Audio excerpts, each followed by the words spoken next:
Bom, nessa aula a gente vai ver exercício que foi deixado da aula anterior.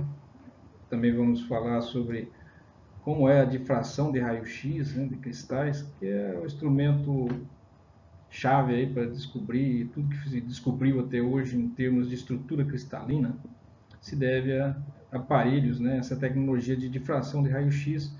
Então tem que ser, a gente ver com um pouquinho de atenção, tentar entender como funciona, né, a difração de raio-x. Também faz um exercício para praticar esses valores, né, e essas informações obtidas pelo aparelho de raio-x de difração. Tipos de cristais, a gente já vem falando disso ao longo das aulas anteriores. Aqui a gente volta a falar com atenção sobre cada um deles, né, sobre quais são as características, qual é a ligação que mantém, alguns exemplos, né, também a estrutura cristalina, como que é, né, a disposição desses, né, desses íons na célula, né, espacial.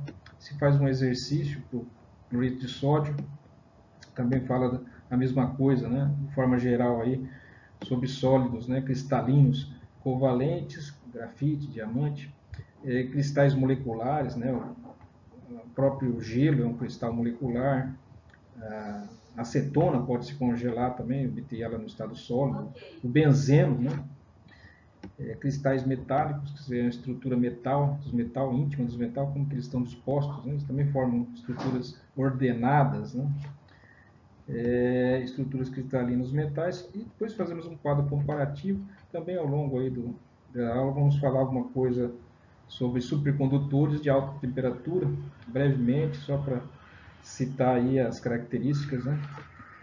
Vamos lá. Bem-vindos a essa quarta parte, né, desse capítulo, que trata de forças intermoleculares, sólidos e, no caso, líquidos, né, as propriedades dos líquidos, dos sólidos. Deixamos esse exercício da aula passada aqui, né, para resolver. Então vamos lá. Quem não viu a aula passada poderá rever e se inteirar aí dessa questão. Bom, aqui fala de, né, o ouro, símbolo AU, cristaliza-se em uma estrutura cúbica centrada, né, célula unitária de face centrada.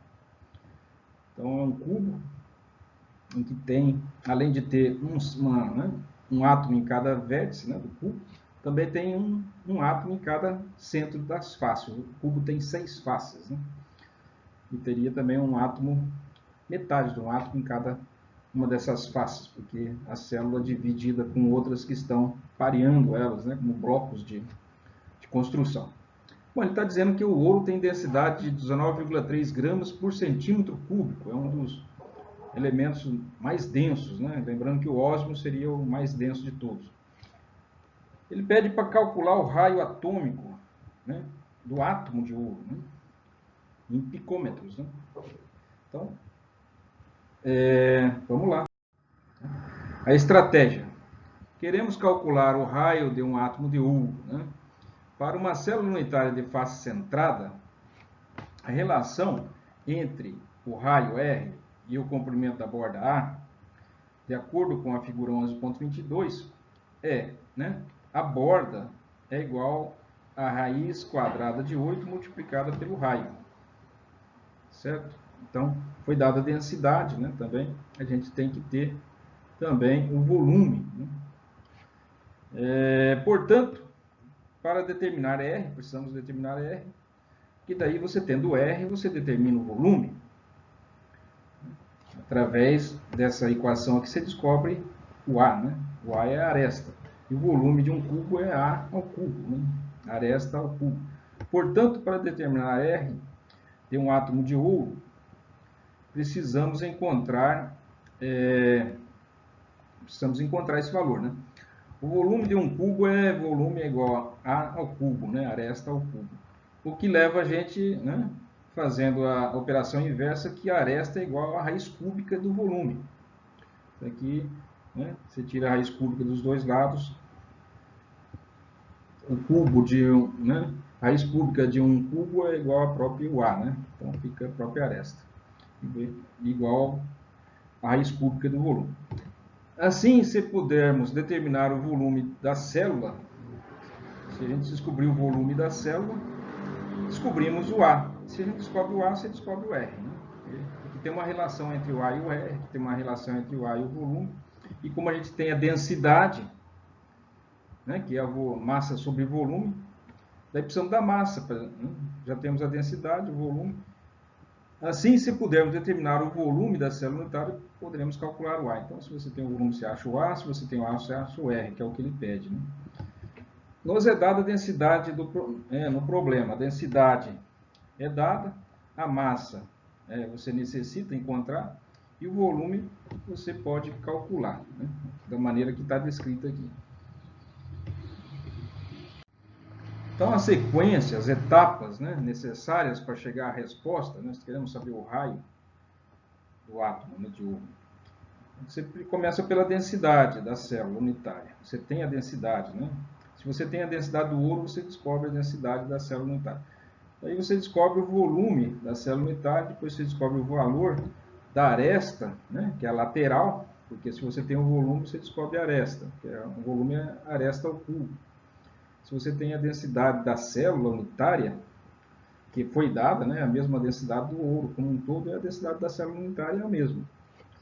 Então você chega ao raio. Então, passo 1.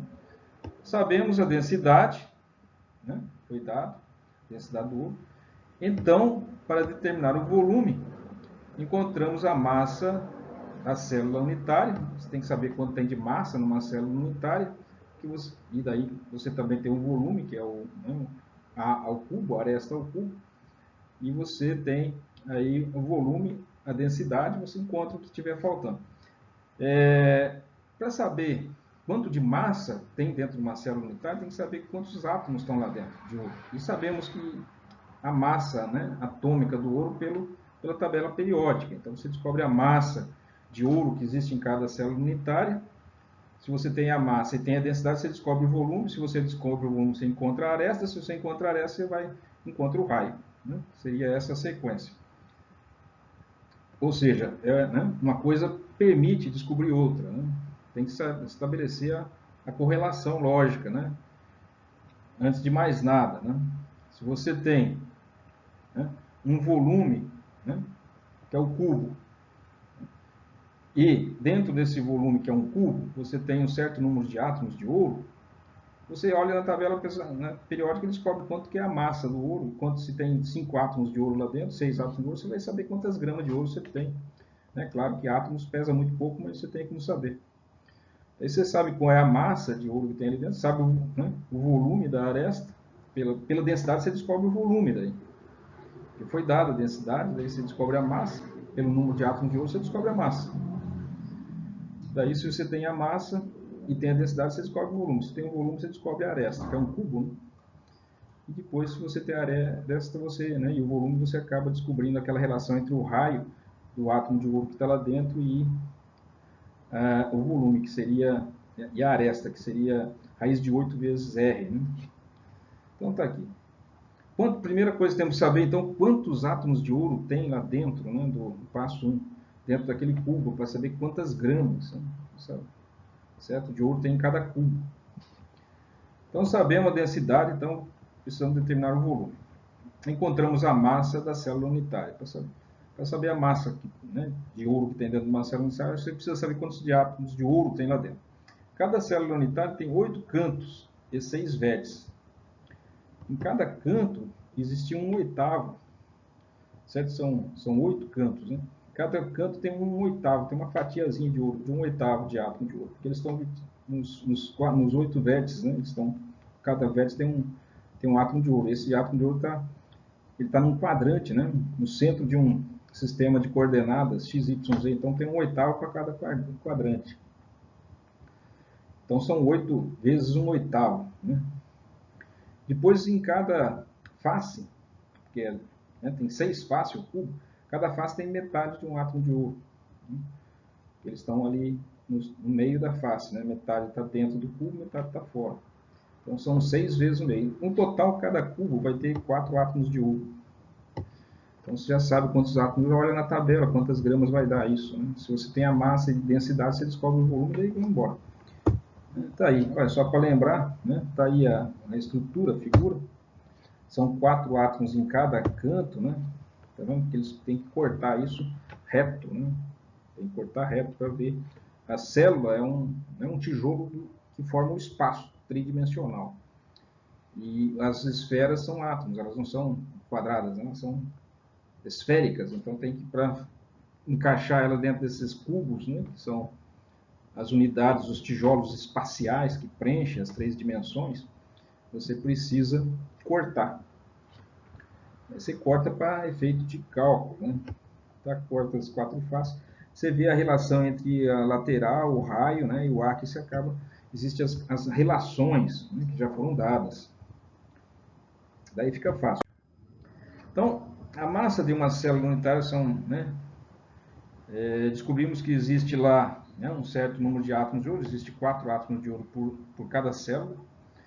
Aí são 197 gramas de ouro para cada mol de ouro, isso aí está na tabela periódica, né? 197 é a massa do ouro, né? Massa molar de um mol de ouro, são 197 gramas. Um átomo só é 197 unidades de massa atômica. Então, um mol sabemos que são 6,022 vezes 10 a 23 átomos. Aí você multiplica esses fatores, cada célula tem 4 átomos para cada unidade de célula. Você vai dividir, cortando aqui, ó, átomos corta com átomos, mol corta com mol, multiplica, você descobre que em cada célula, nessa célula cúbica centrada, existe então 4 átomos de ouro, e esses 4 átomos de ouro vão pesar 1,31 vezes 10 a 21 gramas, negativo aqui, ó, que significa que tem 21 zeros, né? Ou seja, 20 zeros antes do 1 aqui. Então é um número muito pequeno, né? Gramas de ouro, mas tudo bem. Estamos trabalhando com nanotecnologia aqui, né? A partir da definição da densidade, se você tem a massa, né, que acabamos de encontrar dentro de uma célula, a densidade foi dada, a massa acabamos de descobrir, você encontra o volume. Se você encontra o volume desse cubo, daí você já tem a aresta. Se você tem a aresta, você tem o raio, né, pelas relações. Então, o volume é massa dividido por densidade. Você coloca a massa aqui, que você acabou de encontrar, divide pela densidade que foi dada no exercício. Você encontra que o volume daquele cubo é de 6,79 vezes 10 a menos 23 centímetros cúbicos, tá? E a densidade é dada em gramas por centímetro cúbico. E aqui foi colocada a unidade em gramas, então gramas corta gramas, né? E a unidade que sobra é centímetros cúbicos. Então, esse é o volume, né?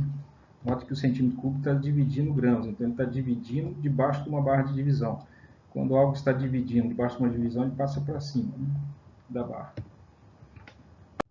Bom, daí, se você tem o volume, que acabamos de ver ali, você faz o raio, né, a raiz cúbica, né, do volume é a aresta, a lateral do cubo. Então você coloca, tira, né, a raiz cúbica, você vai precisar de uma calculadora que faz isso, raiz cúbica desse número aqui. Vai dar esse 4 vezes 0,8 vezes 10 a menos 8 centímetros, né? Para centímetros cúbicos passa para centímetros. Cúbico mata cúbico, né? Fica centímetro unitário. E o passo 3, né, é descobrir a aresta. A aresta descobrimos lá pela relação, ó, lá atrás, que se deduz isso aqui por contas, né? Faz umas continhas, você descobre, né? Essa transversal aqui, que é o B, né? É a transversal de uma lateral, é a diagonal, né, de uma lateral, ela é fácil de descobrir. E ela equivale a quantos raios? A um diâmetro aqui, né, mais um raio aqui, mais outro raio aqui, são 4 raios.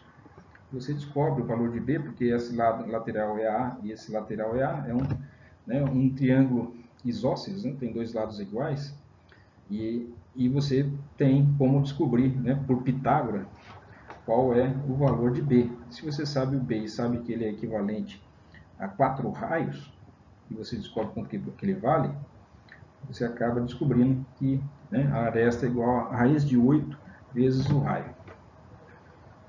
Tem mais de mais de 2 raios aí, aproximadamente, né? Um raio, já em 2 raios aqui, mais de 2 raios, né? Aqui já tem 2. Então você descobre aí a relação entre a lateral e o raio. Então, se você tem essa relação aqui, já descobriu quanto é o A, que é a aresta do cubo, né? Você descobre o raio do átomo de U, simplesmente por esses cálculos. Esses cálculos também servem para descobrir, por exemplo, o número de mol. Né? Você sabe quantos átomos tem, né, dentro de um certo volume, você pesa para descobrir quanto que, né, para acabar determinando experimentalmente o número de Avogadro. O número de Avogadro, a gente usa muito ele, mas de onde que ele saiu? Como que eles descobriram esse número? Né? Então, existem alguns métodos eletroquímicos, né, para radioatividade, a gente já falou isso lá na química básica. Esse aqui também é um método. O método atual hoje de descobrir o número de Avogadro é através desse tipo de... Ele sabe quantos átomos estão em cada célula, por difração de raio-x, sabe a massa que eles pesam, o cristal, numa balança, e descobre quantos átomos tem lá, e pesa aquilo na balança e vê quanto que é o peso daqueles átomos. E daí, por consequência, eles descobrem, né, que um mol pesa o mesmo número, né, em unidades de massa atômica, passando para gramas, tem um número de Avogadro. Então, isso aí é a metodologia atual para determinar o número de Avogadro, né, aquele 6,02 vezes 10 a 23. Talvez em algum exercício aí seja usado essa propriedade para que vocês descubram, né, o mol, né? Então tá aí, se você descobre o R, né? O R vai ser A dividido por raiz de 8. O A acabou de ser, né, deduzido, divide por raiz de 8, você descobre aqui que o raio é 1,44 vezes 10 a menos 8 centímetros. Né? Daí você tem que transformar centímetros em picômetros. Né? Tem que saber que, né, 1 picômetros é 10 a menos 12 metros. E 1 centímetro é 10 a menos 2 metros. Então você multiplica por um fator de conversão para transformar em primeiro em metro. Depois multiplica por esse fator de conversão para transformar metros em picômetros. Nota que metros corta metros, centímetros corta centímetros. Multiplica pelo fator de conversão. Como que é isso? Você quer primeiro transformar centímetros em metros, certo? Então você multiplica por esse fator. Cada centímetro é 1/100º de metro, né? Ou cada metro tem 100 centímetros. Então você coloca aqui que cada metro, né, tem 1/100º de centímetro. Você faz isso dessa maneira. Você corta centímetro por centímetro, e daí você teria já, se multiplicando até aqui, você já teria o valor né, cortaria um centímetro com centímetro, teria o valor em metros. Ainda não foi cortado. Se você quer saber agora o resultado em picômetros, você sabe que cada picômetro é esse valor em metros. Você corta aqui, e a unidade que sobra é picômetros. Deu 144 picômetros, né? Ou seja, um átomo é bem pequeno. 10 a menos 12, né? Esse picômetro aqui quer dizer 10 a menos 12 metros. Tá? Bom, tudo que se sabe hoje de estrutura atômica, de cristais, né? De como eles estão organizados, né? Os cristais, os sólidos, né? Cristalinos, de uma forma geral, se deve a essa tecnologia chamada de difração de raio-x. Notem como são as coisas, né? O princípio de funcionamento, o que é raio-x, né? Como que se descobriu o raio-x? O raio-x se descobriu estudando os tubos de raios catódicos.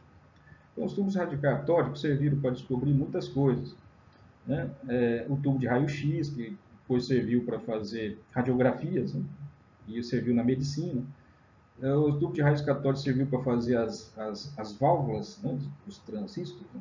Hoje são substituídos por transistores, mas eram válvulas, né?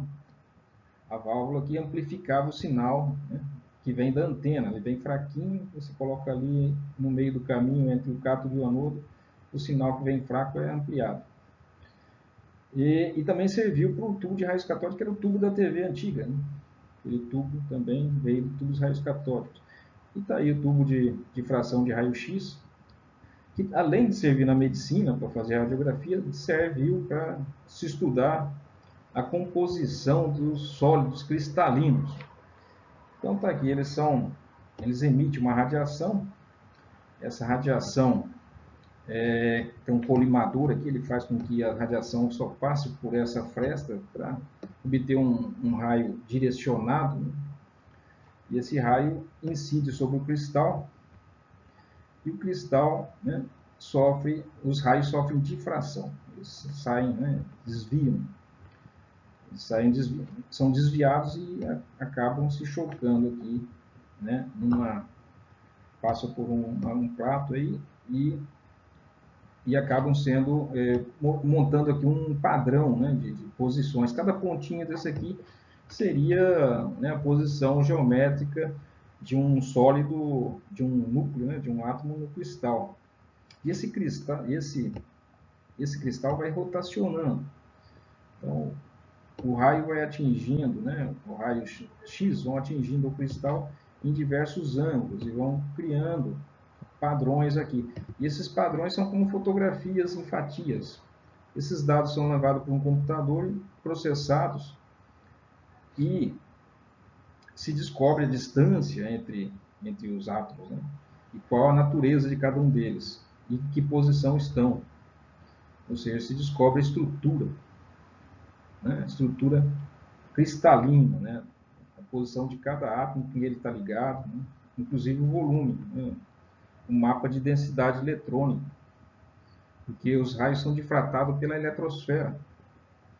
Então, eles descobrem aí a estrutura do cristal. Tudo que se sabe hoje, né, da estrutura dos cristais se deve a essa tecnologia. Bom, vamos ver exatamente como que isso funciona. Tá aqui os raios difratados, né? É um assunto que às vezes é incidentes, né? Estão vindo aqui. Só que os raios X são ondas, né? São ondas eletromagnéticas, certo? Então, tem aqui duas ondas que são, né, milhares, né, milhões de ondas eletromagnéticas que atingem, são todas paralelamente, só peguei duas aqui, né? Duas ondas incidentes. E aqui está o cristal, tá? Cada pontinho negro disso aqui é um átomo no retículo cristalino. E outra coisa que a gente nota, que as ondas estão em fase. O que quer dizer em fase? Onde essa onda aqui, ela tem um vale, a outra também tem um vale. Essa aqui tem uma crista, na mesma posição essa tem uma crista. Então elas estão andando, né, em sintonia, né, flutuando, né? As depressões de uma é a depressão da outra, as cristas de uma é a crista da outra. Elas vêm paralelas, né, vão incidindo. E atinge o cristal. O cristal tem camadas, né, camadas de átomos. A primeira camada está aqui, a segunda camada está logo abaixo, paralela. Notem que os átomos estão organizados no retículo cristalino, de forma ordenada, né, formando aí redes. E elas estão todas na mesma, né, posição relativa um do outro, dentro do cristal. Então, note o seguinte, é o fenômeno da difração. O ângulo, outra coisa que temos que lembrar, que o ângulo de incidência, é o θ aqui, é o mesmo ângulo de refração, né, de reflexo, né? Aí já é refletido, o ângulo refletido aqui, refratado, né? Também tem o ângulo θ. Agora, o que é interessante é que quando um raio desse atinge um átomo, ele absorve essa radiação, né? Absorve, e volta a emitir, né? Uma fração aí de tempo muito curta, ele volta a emitir, né? Emitiu, tá emitindo. E ele emite, né, com a fase mais ou menos já, né, se aqui estava vindo uma fase descendo, tá vendo? Já ia, ele passa, né, fase negativa, depois sobe acima da linha, a linha base é a linha negra, né? Ele passou para a fase negativa, depois passou para a fase negativa, atingiu. Atingiu, o que acontece? Ele emite, começando a fase positiva, aqui tudo bem. Ele podia continuar pela fase negativa, tudo bem, mas o que é importante saber é que todos os átomos fazem a mesma coisa. Quando eles são atingidos, eles imediatamente emitem naquela frequência, né, de onda. Ele passa a emitir aqui do começo, como se tivesse começado a onda do zero. Então a onda caiu nele aqui, ele emitiu. Então o que vai acontecer? Nessa primeira camada, atingiu, eles vinham todos eles paralelos, né, em fase, como se diz.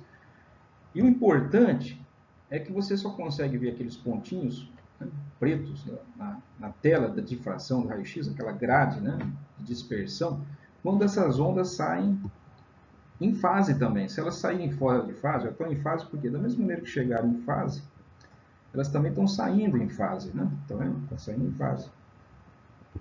Mas nem sempre acontece deles saírem em fase. Vai depender do tipo de raio e da distância dos átomos.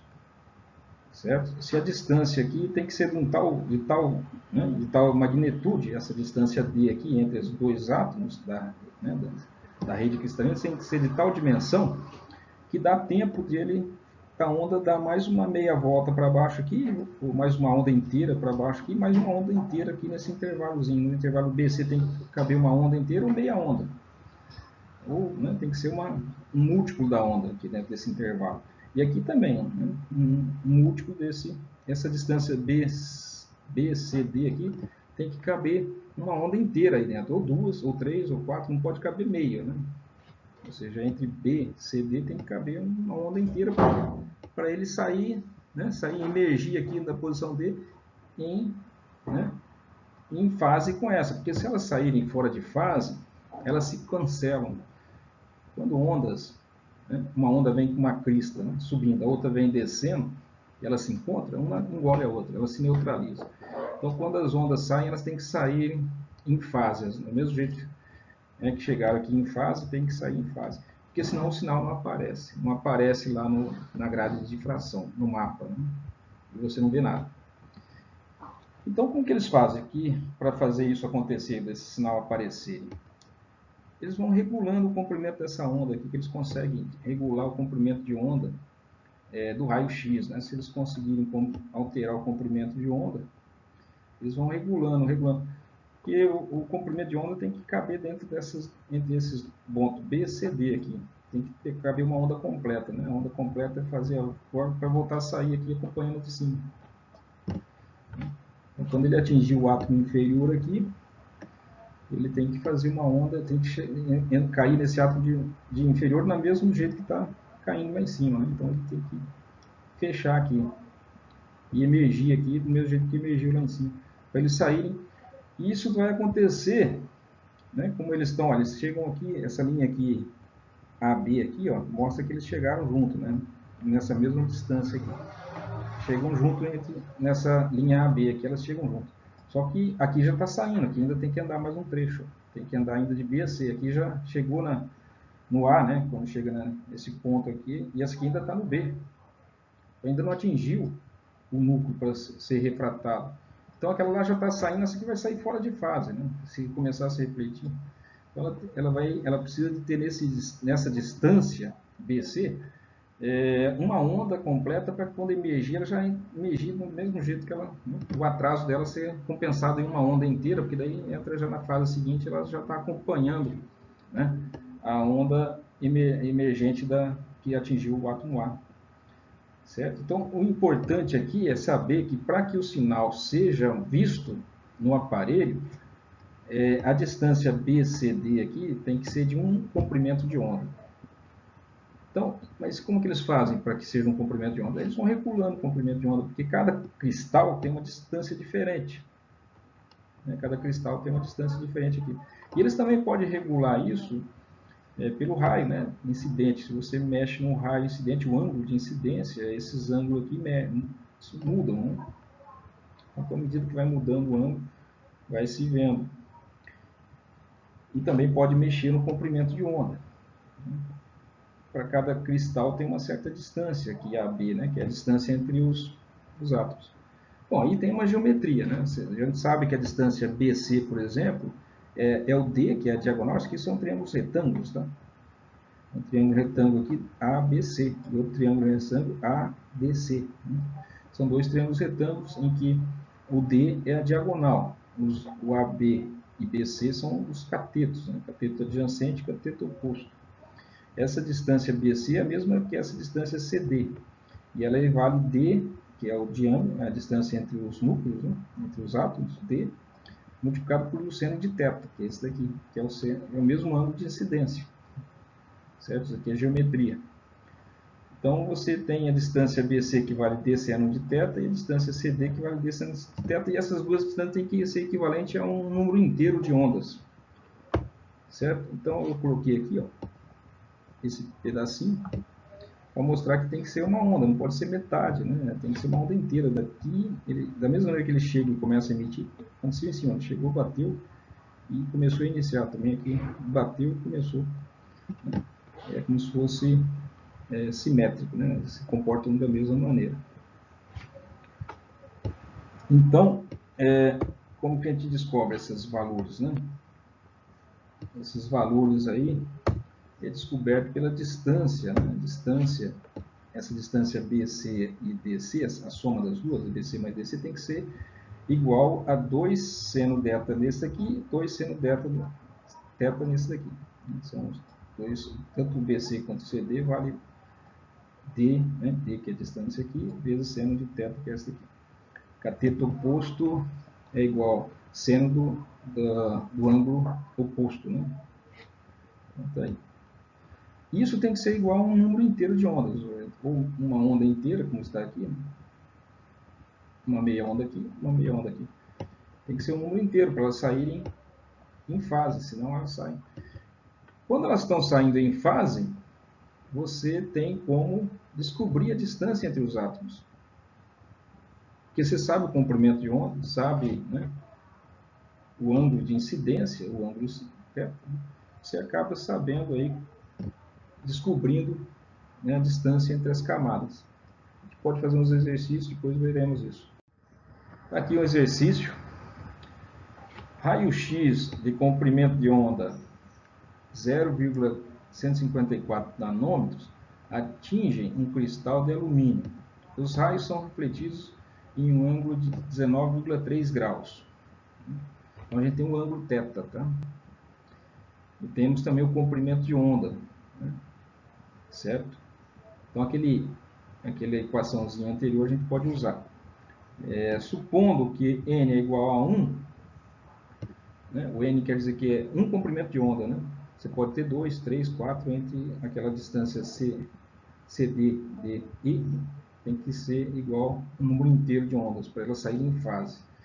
Se você vai regulando o comprimento de onda, uma hora desaparece aquele padrão, né? Outra hora aparece. Então você sabe se o ângulo θ, né? Naquele ângulo θ foi atingido, né? Um comprimento de onda que permitiu, né, sair em fase. Quando eles não saem em fase, eles desaparecem. Então, supondo n igual a 1, calcule o espaçamento entre os planos de átomos, que você vê quantos picômetros tem uma camada, né? Um núcleo está abaixo do outro, no retículo cristalino, que é responsável por esse ângulo de reflexão. O valor de conversão é obtido, sabemos que 1 nanômetro é igual a 1000 picômetros. Né? Quer saber a resposta em picômetros? Lembrando que 1 nanômetro é igual a 1000 picômetros. Por que foi dado em nanômetros? Né? Então, para deixar tudo na mesma unidade, não lembro isso, né? Não podemos trabalhar com unidades diferentes, como se fosse, né, numericamente o mesmo valor. Então, a estratégia, a gente usa aquela equaçãozinha, né? Equaçãozinha 11.11. Né, o comprimento de onda, o n vezes o comprimento de onda vai ser o d. Né? Convertendo o comprimento de onda em picômetros, vamos trabalhar tudo com picômetros, né, para não ter problema. E usando o ângulo de reflexão 19,3, então, seno de θ, né, essa aqui é a equaçãozinha, a distância. Lembre-se que esse 2 seno de θ está multiplicando a distância aqui. Né? Essa é a equação. Né? N é o número de comprimentos de onda que tem que haver. Tem que ser números inteiros. Né? Um comprimento inteiro, 2 ou 3. Então, N comprimentos de onda, né, é igual à distância entre os núcleos, né, entre os átomos, multiplicado por 2 senos de θ. Essa é a equaçãozinha que a gente usa. Aí, como foi dado o θ, né, foi dado n, que ele falou que é 1, então fica aqui, o comprimento de onda é 0,154 nanômetros, está aqui, né, multiplicando o comprimento de onda, você converte esse comprimento de onda de nanômetros para picômetros, você está aqui multiplicando, que seria esse grama aqui. Então esse comprimento de onda aqui é esse valor aqui, só que para passar para picômetro, você multiplica por esse fator de conversão, que você cancela esse picômetro, um nanômetro com nanômetro, vai ficar a resposta em picômetro. Né? 2 seno de θ seria 2 seno desse valor. Né? Aqui ele já colocou 1, o N, né? Já ficou 1 vezes comprimento de onda. Comprimento de onda é esse daqui em nanômetros, ele já está convertendo em picômetros, multiplicando por esse fator aqui. 2 seno de θ, θ é 19,3. Resolvendo isso aí tudo, né? Com uma calculadora que dá o seno de ângulo, né? Θ, você descobre que a distância é de 233 picômetros. Né? Então notem que a gente descobre, né, a estrutura íntima, né, do cristal e outras informações várias aí, que isso é apenas uma informação que se obtém ali. Existem outras informações, né, do retículo cristalino que se obtém por difração de raio-x. Tipos de cristais. Existem os cristais iônicos. E qual é a característica dos cristais iônicos? Eles possuem íons, né, positivos e negativos. E os cristais metálicos, os átomos são, né, metálicos são todos iguais. No metal, o metal alumínio está cheio de átomos de alumínio, todos iguais. E os átomos de alumínio têm elétrons, né, por ser metal, têm elétrons livres. O níquel também, o cobre, a prata, o ouro, qualquer metal. Todos eles têm elétrons livres. Esses elétrons estão girando, né, circulando entre os núcleos, né, dos átomos de metálicos. Né? É como se os átomos metálicos perdessem esses elétrons, se convertessem em cátions, todos eles. E esses cátions ficam inundados por elétrons que não são, né, especificamente de nenhum deles. Está ali circulando, uma nuvem eletrônica, né, circulando em volta de todos esses cátions. Né? É uma maneira de entender, né, o arranjo dos metais. Né? Então, não existe dois tipos atômicos, são todos iguais. Os átomos de ferro, todos átomos de ferro, de cobre, de zinco. Agora, iônico, não, né? Iônico tem o cátion e o ânion. Outra diferença, nos metais os elétrons estão livres, não pertencem especificamente a nenhum átomo em específico. Está circulando. Nos iônicos, não, os elétrons estão especificamente com o ânion. E falta um elétron, por sua vez, no cátion. Então, nos metais, esses elétrons livres são responsáveis pela transmissão do calor, né? Energia que se aplica num ponto do metal, se aquece esses elétrons, eles estão circulando, logo eles estão lá na outra ponta do metal, levando energia, transferindo energia ao longo do metal. A condução elétrica também. Os metais conduzem eletricidade por causa desses elétrons livres, né, que estão circulando pelo metal. Aqui não existe circulação de elétrons no sólido iônico, porque os elétrons estão no ânion, não estão saindo do ânion para ir circular para o outro lado, não. Eles ficam só no ânion. E ficam ali. Né? E o cátion fica positivo ali do lado. Então não existe corrente elétrica não existe como conduzir corrente elétrica nos sais, nos sólidos. Né? No estado sólido, eles não tem como os elétrons se mover de um cristal para o outro, né? De um átomo para o outro. Outra coisa é que também as dimensões, né, dos átomos são diferentes, não são todos iguais como em metais. Os metais são todos átomos iguais. Então, o número de coordenação, às vezes um cátion tem duas cargas positivas, uma carga negativa, ou vice-versa, 3 cargas negativas no nitrogênio e uma carga positiva ou 2 no magnésio, né? Daí formam sais com número de coordenações diferentes. Isso não acontece, né, dessa maneira com os metais. Mas eles têm né, os cristais iônicos, quando eles se fraturam facilmente, eles se quebram, eles trincam, parte, né, e são frágeis, eles são muito duros, mas são facilmente quebradiços. Eles resistem à pressão, mas trinca, né, facilmente, parte em pedaços. Isso acontece porque se você mover uma camada de cátions que está ali do ladinho do seu ânion, né? Cada um cátion está do lado do seu ânion. Se você mover um levemente em relação ao outro, eles já não ficam mais próximos, os cátions não ficam mais próximos, largam de ficar próximos dos ânions. Eles começam a ficar próximos, às vezes, do outro ânion. Daí, em vez de eles se atraírem, eles se repelem e se separam. Acontece uma quebra, né, da estrutura. Que ao mover, né, ou deformar a estrutura cristalina cátion, vão largar de ficar do lado de ânions, né, e vice-versa. Eles vão, ao se mover, de repente um cátion fica próximo de outro cátion e um ânion perto de outro ânion, que causa repulsão e com isso o cristal se rompe com mais facilidade. Isso não acontece com os metais, porque os metais são todos átomos iguais. Se você mover, né, as unidades que se movem, se tomam o lugar da outra, será idêntica à anterior. Então não acontece nada. Eles são dúcteis, são flexíveis, maleáveis, né? Isso aí acontece com metais. Não acontece com compostos iônicos. Os compostos iônicos têm elevado ponto de fusão, os metais também têm elevado ponto de fusão. Alguns são líquidos, mas normalmente têm alto ponto de fusão. Por causa desse arranjo, né, também é bastante forte, né, a estrutura cristalina dos metais. Nos casos dos iônicos, eles são condutores pobres de eletricidade, né, como a gente falou, conduzem calor também de forma, né, pouco intensa. São redes ocupadas, né, os pontos da rede cristalina têm cátions e tem ânions. Né? Então essa é a característica dos compostos iônicos. Note aqui que nós temos o cloreto de césio. O césio está aqui no centro, os cloros estão nos vértices. Né? É uma estrutura cúbica centrada. Né? No centro tem um átomo de césio, nos vértices do cubo tem átomos de cloro. Tem aqui o sulfeto de zinco, né? Também tem uma estrutura, né, interessante e também é iônico. Né? E tem o fluoreto de cálcio. Note que aqui o número de coordenação, né, cada cálcio tem que ficar do lado de 2 fluoros. Apesar dos cientistas, né, para descobrir como que esse arranjo é possível, teria que fazer muito cálculo, ou usar aparelhos de fração de raios-x para descobrir, ou fazer cálculos matemáticos complexos.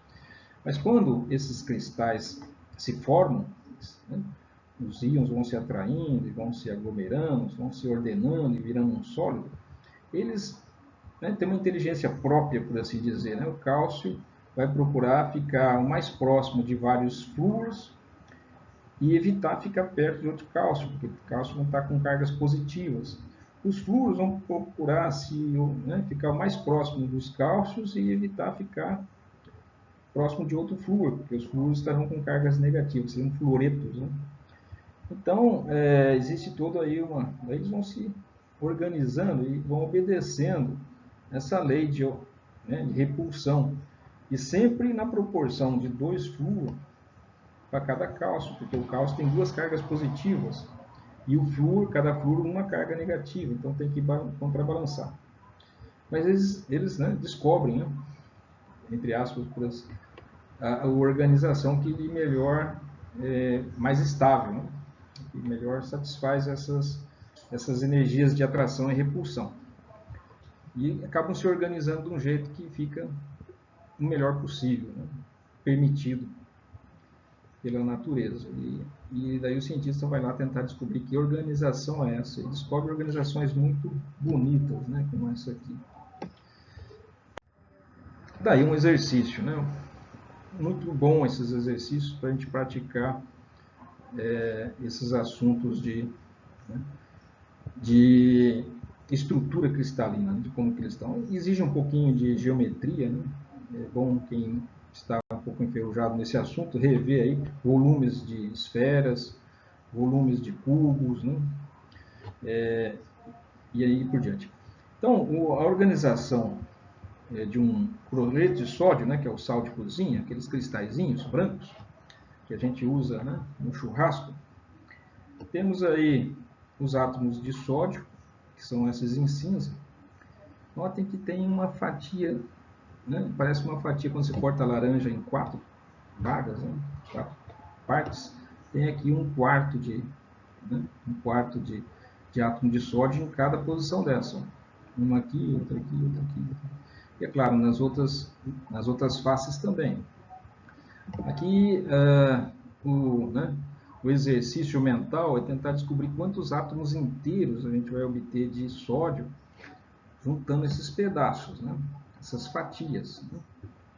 Então, é uma coisa assim relativamente simples, mas que exige um pouquinho de atenção. Bom, aí que está disposto, dessa maneira estão dispostos os átomos de sódio.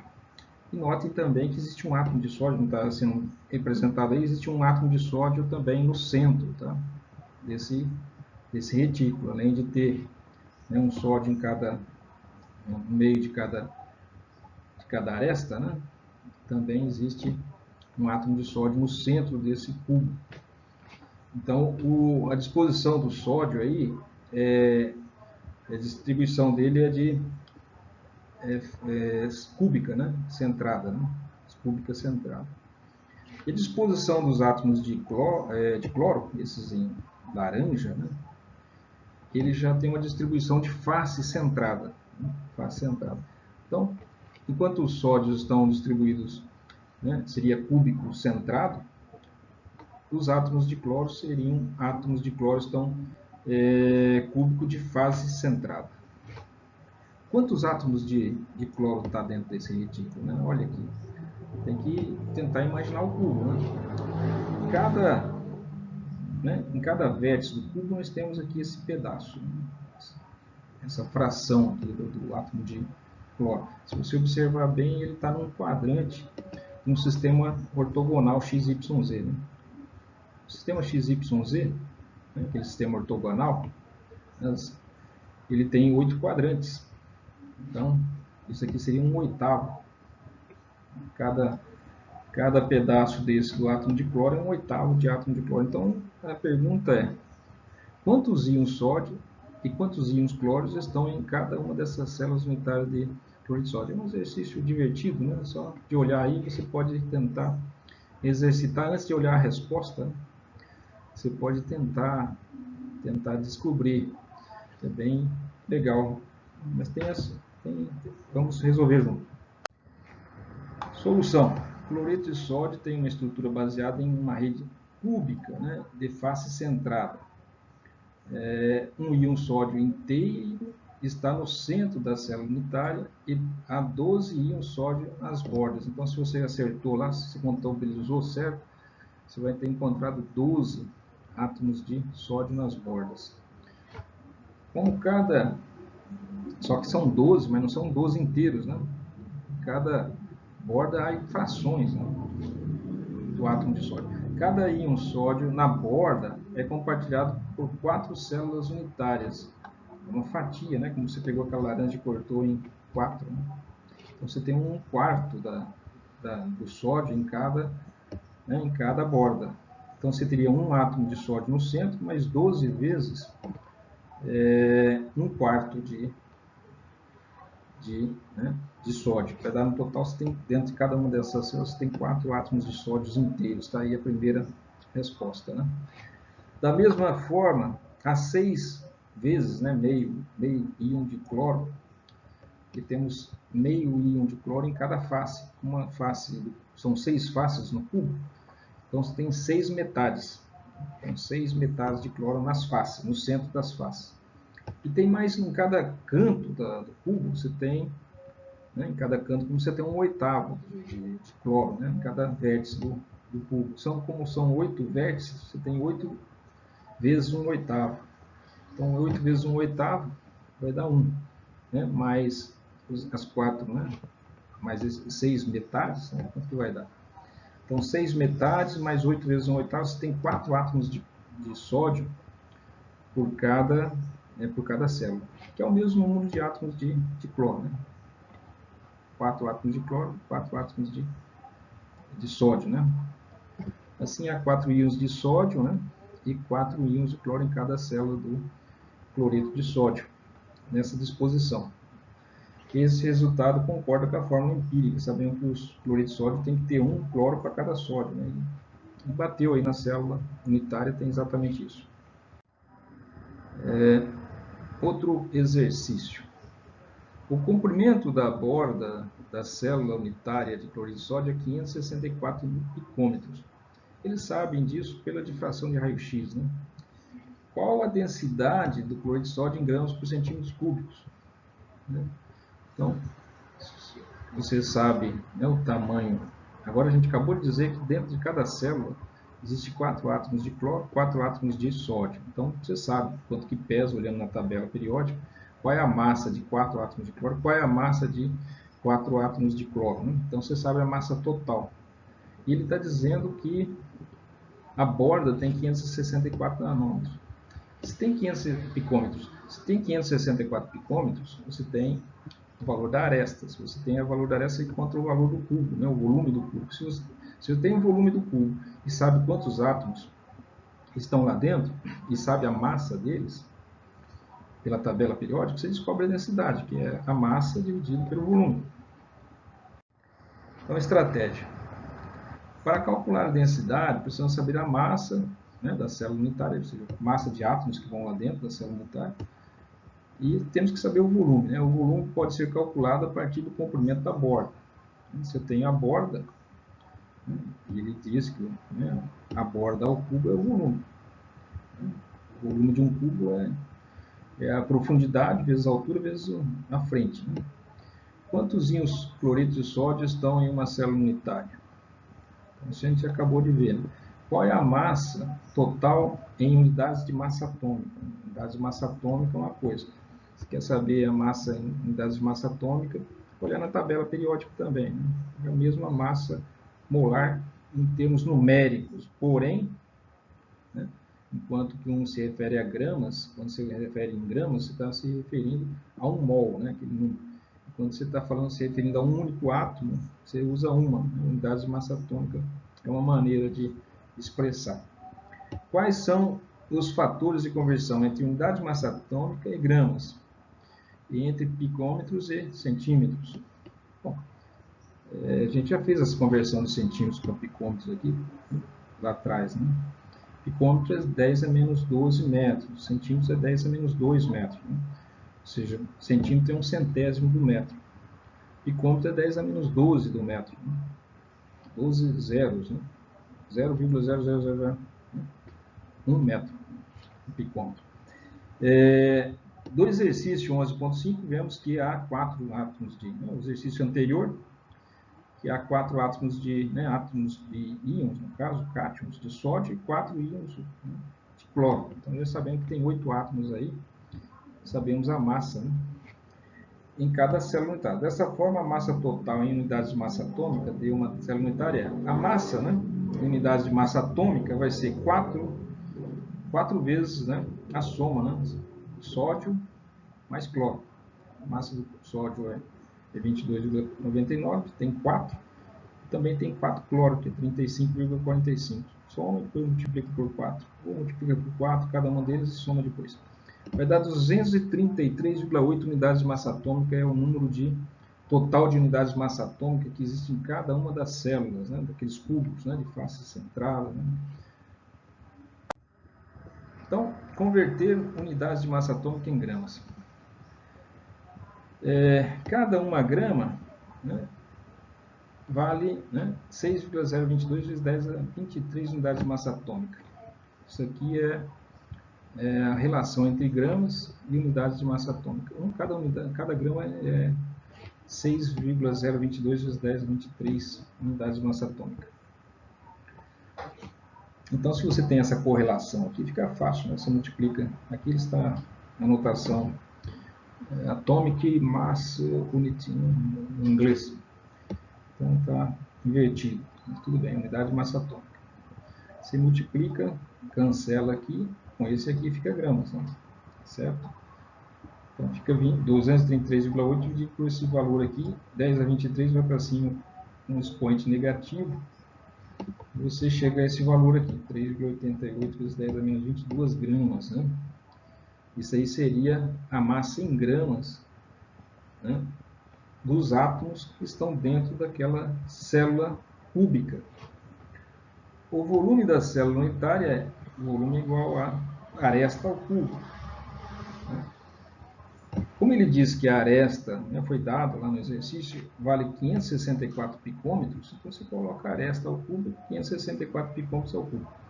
Converte picômetro ao cubo em centímetros ao cubo, né? Você precisa converter aqui, né, que é a resposta em picômetros, não em centímetros. O volume é dado, então, 564 picômetros cúbicos. Você primeiro converte picômetros para metros, né? Então, picômetro é 10 a menos 12 metros. 2 a menos 12 metros é a mesma coisa que um picômetro. Então, se você quer transformar em metro, você coloca o metro em cima e o picômetro embaixo. Você pode usar essa mesma relação colocando picômetro em cima e metro embaixo. Depende da necessidade, quando quer fazer a relação inversa. Você colocou o picômetro embaixo aqui porque você vai cancelar com o picômetro em cima. Corta esse com esse.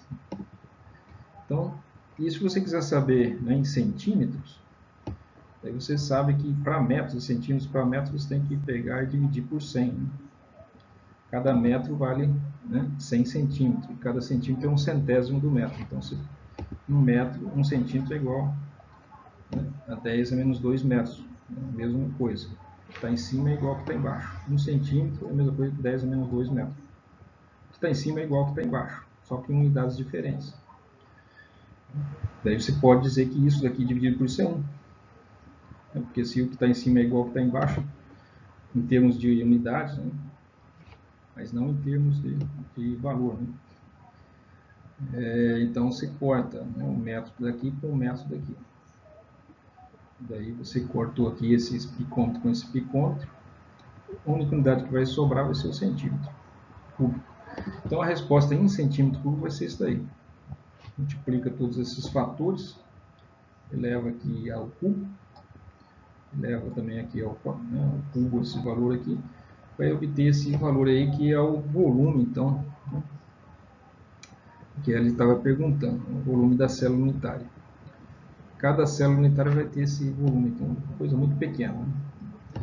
Finalmente, a partir da definição de densidade, ele quer saber a densidade, né? Se você tem o volume daqui, né, centímetros cúbicos, e tem aqui a massa em gramas, então se você quiser saber a densidade em gramas por centímetro cúbico, você divide essa massa em gramas por esse volume embaixo aqui em centímetros cúbicos.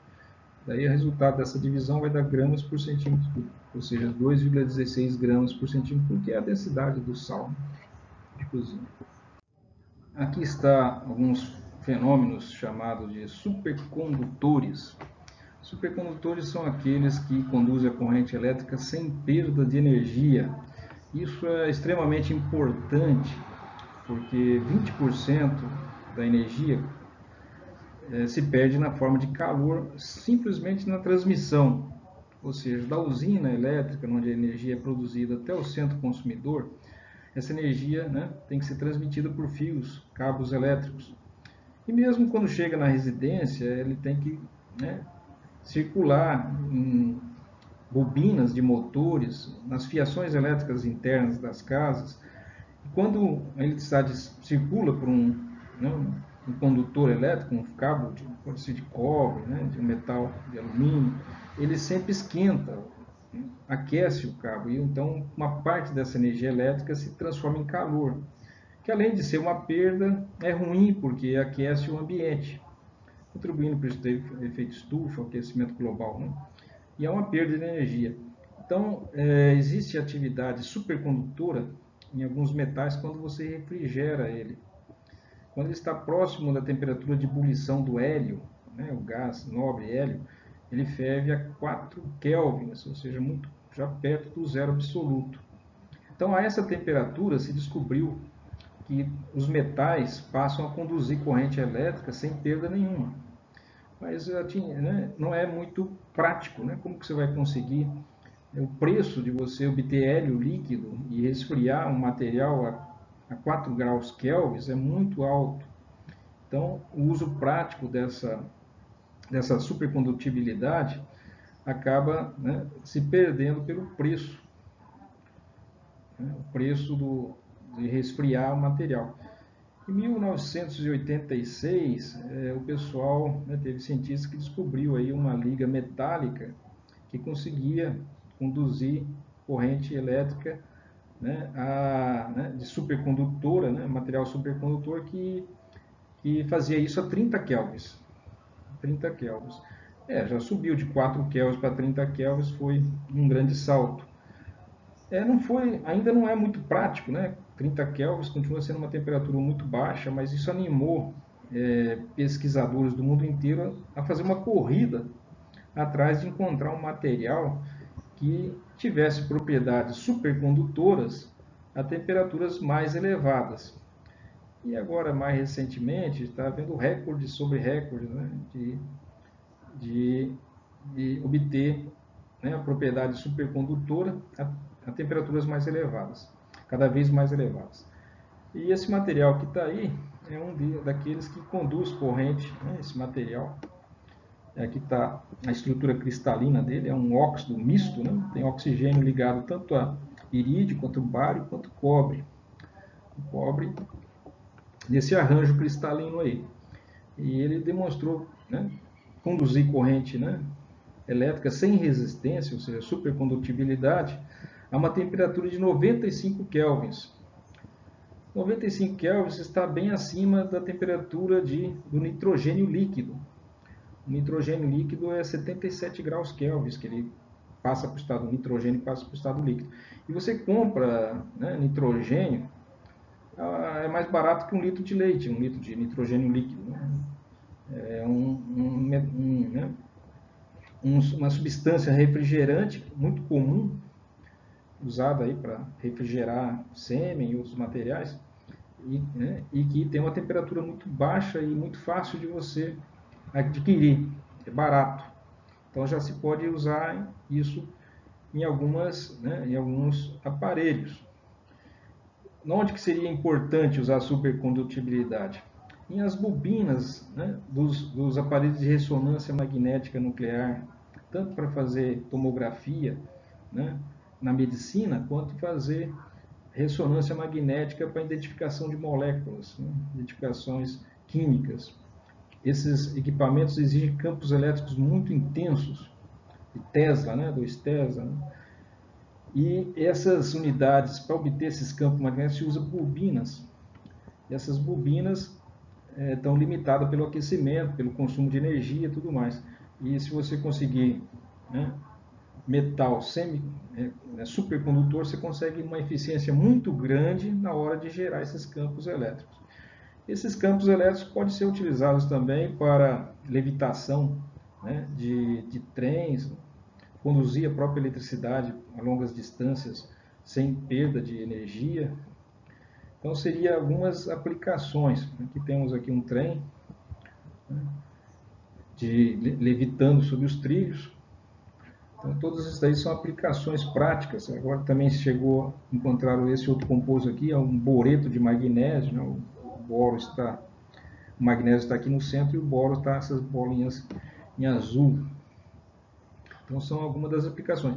Também existem supercomputadores que, para que funcionem os circuitos elétricos, a velocidade deles estão limitada pelo aquecimento, pela perda, pelo calor. Então a velocidade, há choques, né? Os elétrons se chocam, por isso que aquece. Durante a passagem de um elétron ao longo de um condutor normal, ele vai se chocando, por isso que ele aquece, né? perde energia. Então isso atrasa a velocidade com que o processador funciona. Então o uso de supercondutores também vai melhorar a performance desses supercomputadores. Então são várias as aplicações, né, as utilidades que se tem aí do uso de supercondutores.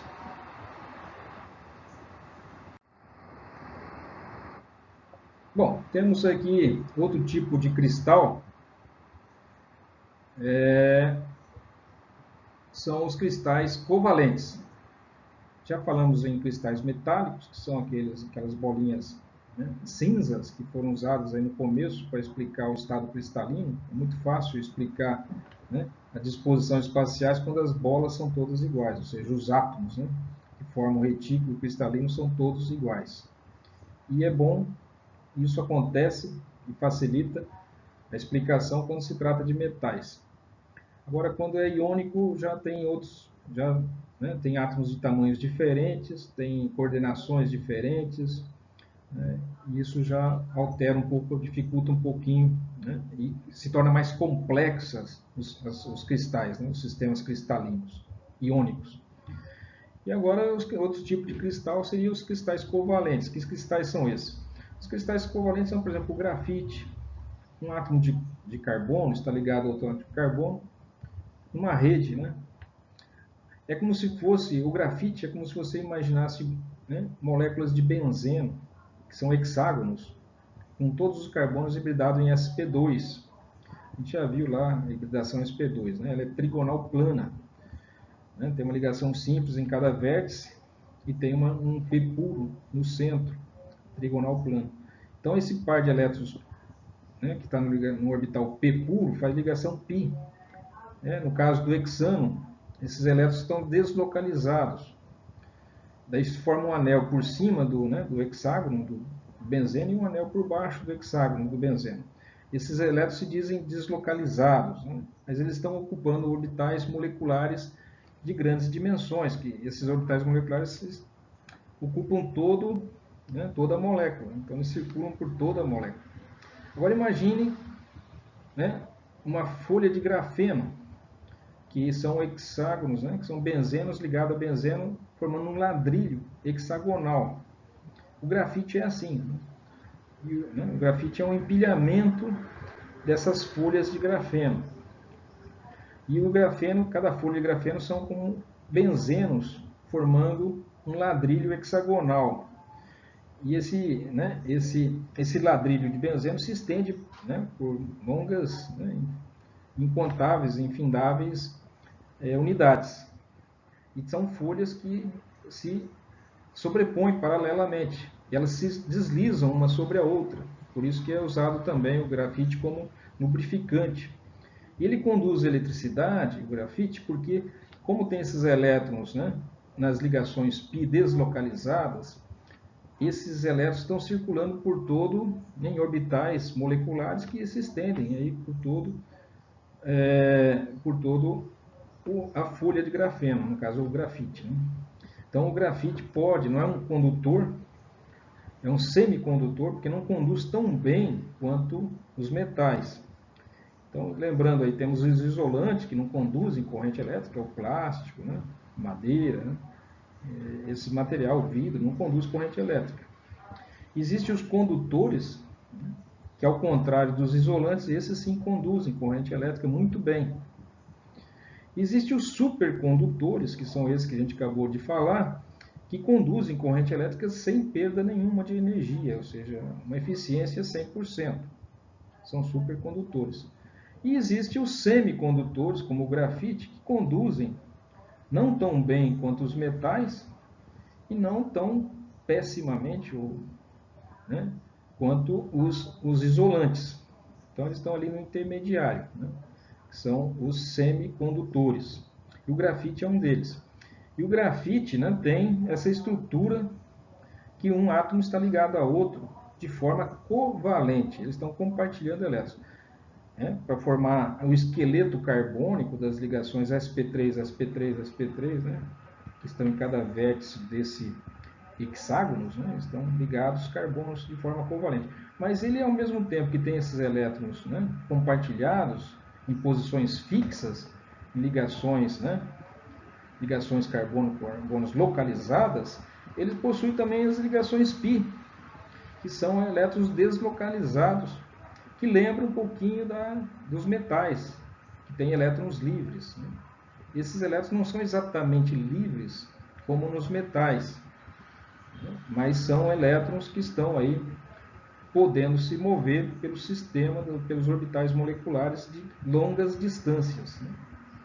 Então, é isso que lhe dá condutividade elétrica. Mas eles não são metais, né? São semimetais. E eles são o que une um átomo de carbono ao outro, são ligações covalentes. Os elétrons estão sendo compartilhados entre átomos adjacentes, no caso carbono. Nos metais existem, né, os átomos de metálicos que perdem o elétron, se transformam como se fossem íons positivos por ter perdido o elétron, e esses elétrons estão, né, por todo, né, formam uma nuvem de elétrons, né, por assim dizer, estão espalhados por todo o metal, principalmente pela superfície do metal, porque os elétrons procuram se afastar, e para se afastar eles vão para a superfície, que é a posição de máximo afastamento. Então os elétrons que estão nos metais são elétrons livres, né? Enquanto que nos semicondutores eles estão nesses orbitais π deslocalizados. Eles têm ponto de fusão, né, alto, são compostos duros, porque outro exemplo de cristal, né, de covalente seria o próprio sílio, né, o silício, né, a sílica. cristal de silício, na verdade, né? Os cristais de silício, própria sílica também, que é um óxido de silício, eles são ligados covalentemente, então formam um cristal, né? E esse cristal, a diferença dos metais é que nos metais, no caso, existe, né, elétrons livres. É isso que mantém os metais próximos. Os elétrons livres são negativos e os átomos metálicos são como cátions que perderam seus elétrons. Então são cátions que ficam ali próximos um do outro porque existe uma cola negativa, né, sinal negativo, que mantém eles próximos, que é a nuvem eletrônica negativa. No caso dos não metais, né, no caso das ligações covalentes, existe um arranjo preciso também, cristalino, né, devido a ligações covalentes, que se estende para uma rede de ligações covalentes por todo o sólido.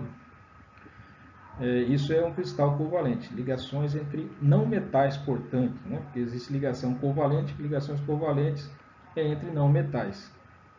Então, a sílica é um exemplo, o grafite é outro, o diamante é outro, só que no diamante não conduz corrente elétrica, porque os carbonos estão ligados a 4 outros átomos de carbono por ligações do tipo sp3. O carbono está hibridado em sp3, um carbono se liga a outro carbono, sp3 também. Então só há compartilhamentos, né, de ligações sigma. Não existe elétrons pi que estão em nuvens eletrônicas, né, deslocalizadas. Não existe.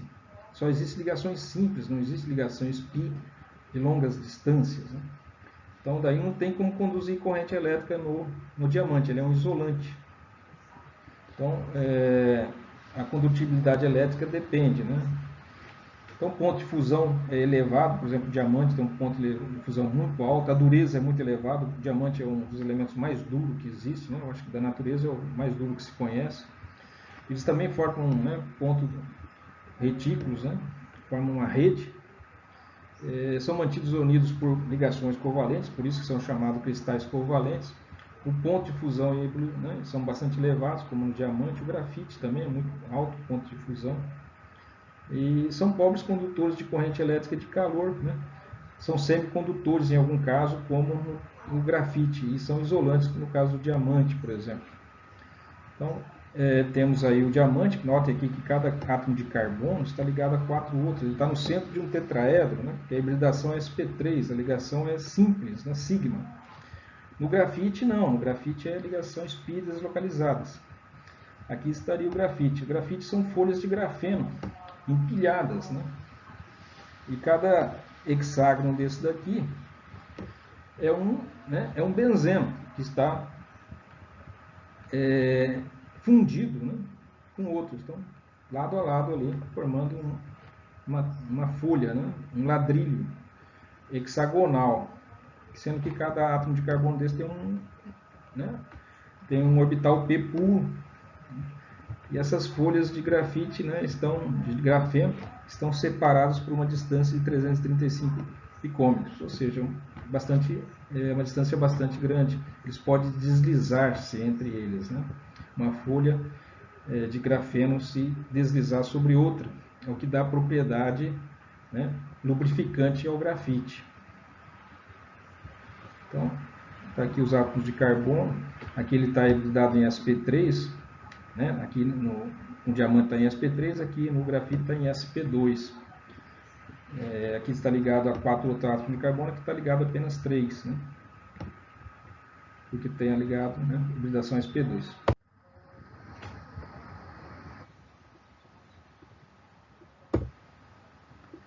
Por fim, existem os cristais do tipo moleculares, né, cristais moleculares, que são diferentes dos cristais covalentes, né? Apesar das moléculas serem formadas por ligações covalentes, a gente não diz que, né, por exemplo, o gelo é um cristal covalente. O gelo é um cristal molecular, que são formados de moléculas de água, né? Enquanto o grafite você vê uma rede de átomos, né, de carbono interligado por sp2, sp3, né, e sp2. No caso, diamante é sp2. Então, é uma rede de átomos que estão interligados ao longo de todo né, todo o diamante, é como se fosse uma única molécula, por assim dizer, né? Todos os átomos estão ligados. No caso da molécula, né, dos íons moleculares, são pequenas moléculas, né? Não existe uma rede, né, um tipo de um polímero, por assim dizer, como na rede covalente. Então, a rede molecular são moléculas por separado que se ordenam uma com a outra por forças intermoleculares, né? As moléculas de água se atraem a outra molécula de água pelas pontes de hidrogênio, formam um ordenamento ali cristalino. Isso acontece com todas as moléculas, compostos moleculares. Eles podem passar para o estado sólido e para o estado líquido, muitas vezes, né? Quando não se decompõe pela alta temperatura. E essa é a diferença. Né? No caso do cristal covalente, é uma rede única, né? Todo um pedaço de diamante é uma única molécula de diamante, por assim dizer. Enquanto que os moleculares são pequenas moléculas que se atraem por forças intermoleculares, né? Pode ser do tipo ponto de hidrogênio, né? Forças aí de polo induzido, forças de dispersão, né? Esses compostos moleculares sólidos, eles não conduzem corrente elétrica, como é de supor. Não tem como conduzir porque não tem elétrons, né, livres para circular. Então, pontos de rede ocupados por moléculas. Então, o retículo, né, cristalino tem uma molécula em cada uma daquelas vértices, né, que a gente já estudou. Mantidas juntas por forças intermoleculares. Né? Compostos iônicos é por atração iônica, compostos covalentes são porque estão interligados, toda a rede. No caso aqui, por forças intermoleculares. Nos sólidos metálicos tem uma nuvem eletrônica circulando por todo o metal, que é uma espécie de uma cola, né, que mantém os átomos de metálicos que perdem esses elétrons, porque eles passam a circular livremente. Então são como cátions, né, metálicos ali. Tem ponto de fusão relativamente baixos, né, comparado, por exemplo, com metais, comparado com compostos iônicos. Os cristais moleculares são os que têm menor ponto de fusão, né, ponto de ebulição. Né. São pobres condutores de calor e eletricidade. O gelo é um bom isolante. Os esquimós fazem casas de gelo porque lá dentro, né, o frio externo não penetra. Então, é um isolante bom, né, o gelo. Se você estiver um dia perdido, né, no meio de uma geleira, faça um buraco no gelo e tente se agasalhar, que você tem mais chance de sobreviver. Então, aqui temos a recordar que os sólidos, né, são sempre mais densos, mais pesados do que os líquidos, né, que o estado líquido correspondente. Né, quase sempre o sólido, né, o benzeno sólido, ele vai para o fundo, né, e o benzeno líquido é mais leve. Mas isso a água é uma exceção a essa regra. Né? A água, o estado sólido é mais leve do que, menos denso, né, do que o estado líquido. Então é uma qualidade aí da água, que são todos sólidos, que estão aí, né? O benzeno sólido também é um cristal molecular. Bom, os cristais metálicos, a gente já falou, é como se fossem cátions, né? Os cátions, né, porque os átomos metálicos prendem seus elétrons de valência, os últimos elétrons da camada mais externa desses metais, são fracamente presos ao átomo metálico. Então, esses elétrons ficam como se fossem livres, né, circulando entre os núcleos dos diversos átomos metálicos aí. E daí, esses elétrons podem conduzir corrente elétrica, porque eles não estão presos, né, a uma ligação covalente, nem, né, molecular, eles estão livres, eles podem circular. E circulam com grande facilidade. Isso é responsável né, pela condução não só elétrica, mas também pela condutibilidade térmica. Né? Os elétrons que são aquecidos numa extremidade do metal, logo estão na outra extremidade levando a energia, né, a energia térmica para outra parte do metal. E os núcleos dos metais são como cátions, né? Ficam carregados positivamente. É uma maneira de interpretar a ligação metálica dessa maneira, né? Desse jeito. Então isso aqui também explica por que você vê aquele brilho metálico, né, nos metais. Eles esses elétrons que estão na superfície livres é que dão aquela aparência, né, metálica, típica dos metais. Outra coisa é que eles são dúcteis, né, são flexíveis. E essa flexibilidade se deve a esse arranjo, que não tem problema de você dobrar, que você fizer um próton, né, um desses cátions se moverem e tomar o lugar do outro, né, por distensão, por compressão, ou por estiramento, ou por extrusão, né, laminação, eles continuam, né, continuam igual, né, cátions cercados por elétrons. Né, então, isso não é como o composto cristalino, que se você mover, você já quebra a estrutura cristalina. Os cátions estão próximos dos ânions e vice-versa, se você forçar, eles movem de lugar, eles passam a se repelir, né?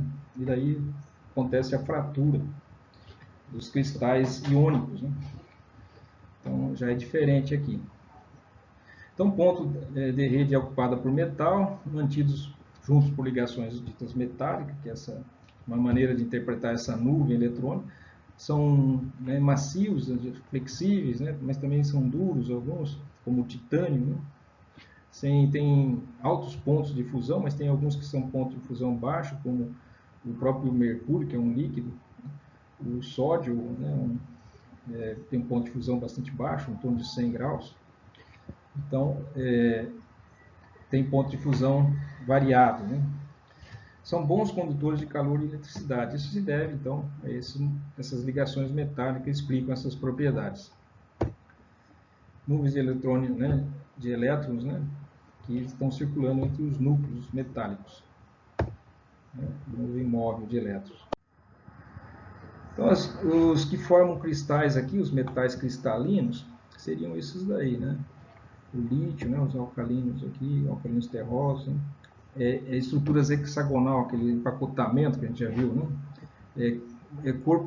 Cúbico de corpo centrado, né? Um cubo com um átomo, né, metálico em cada vértice do cubo e um no centro. Esse é o cúbico centrado. Então, esses em azul aqui, né? Cúbico com face centrada seria o cálcio, o estrôncio, né, o ródio, o irídio, o platino, o paládio, o níquel, o cobre, prata, ouro, né, chumbo, né? E aqui outras estruturas, né? Tem que ver no capítulo galho, índio, estanho, mercúrio, manganês, né? Então aí praticamente todos eles têm apenas essas formas aí, quase todos estão na forma de corpo cúbico, né? Cúbico ou cúbico centrado, de face centrada. Tem alguns que são hexagonais, né, que a gente já viu também, com empacotamento denso. São os que estão aí, são os que foram vistos no capítulo. Bom, aqui uma comparação entre todos eles. Os iônicos são mantidos por atração elétrica, né? Os covalentes são por ligações covalentes. Os moleculares são mantidos por forças intermoleculares, que daí são quais? Força de dispersão, de polo, ligação de hidrogênio. E os metálicos são mantidos, né, um átomo metálico mantido próximo de outro por ligação metálica, que é essa nuvem de elétrons, né, que estão entre os núcleos, né, positivos dos metais. Algumas propriedades, alguns exemplos, né? Os iônicos são duros, frágeis, com difusão elevado, maus condutores de eletricidade. Então, quando tiver o ideal é saber explicar essas propriedades com base né, como eles são formados, qual é a ligação que mantém eles, e entender essas propriedades a partir daí. E aqui alguns exemplos, né, já foi falado.